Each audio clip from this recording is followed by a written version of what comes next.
Iż-żgħażagħ minn kull qasam tal-ħajja dalgħodu naqdu l-koll flimkien sabiex isemmaw leħinhom kontra t-Trattat ACTA, trattat li fi kliemhom ġie diskuss minn wara dar kulħadd.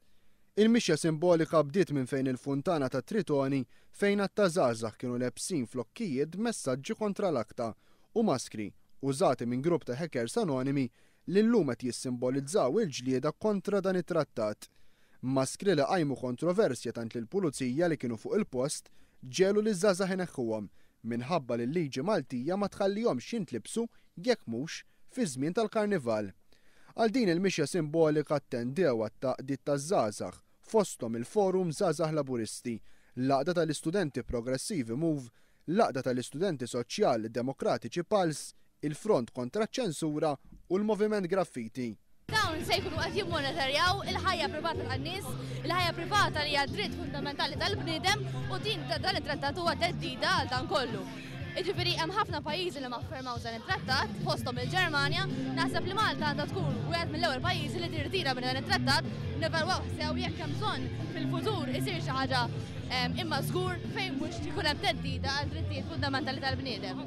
L-ewwel nett tippreokkupana l-mod sigritta kif il-gvern qiegħed minn wara dar il-poplu jikkonkludi trattati, speċjalment dan it-trattat meta tiġi medda il-privatezza tal-individwu, il-ħajja tiegħu li għandu ta' kuljum fuq l-internet u anke naħsbu illi m'għandux għalfejn jitwarbu drittijiet fundamentali tal-individwi persuni sabiex jibbenefikaw biss il-business u l-lobbyists il-kbar.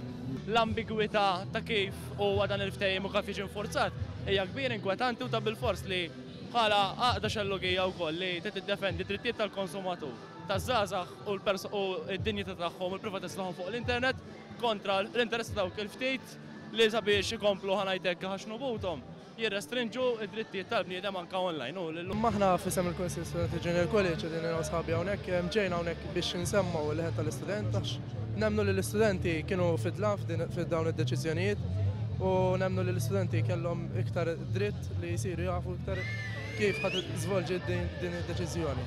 Aħna ovvjament iċ-ċensura tal-internet ma naqblux magħha assolutament, tista' tiġi abbużata, eċetera, eċetera. Aħna wkoll nibżgħu li l-ACTA tista' tkun biss l-ewwel pass ħalli mbagħad jiġu trattati oħra, eċetera, li jkun hemm liġijiet repressivi kontra l-libertà tal-espressjoni. Meta l-folla waslet fi Pjazza San George, numru ta' rappreżentanti li jiffurmaw il-Malta Anti-ACTA Group waslu l-messaġġi tagħhom kontra t-trattat.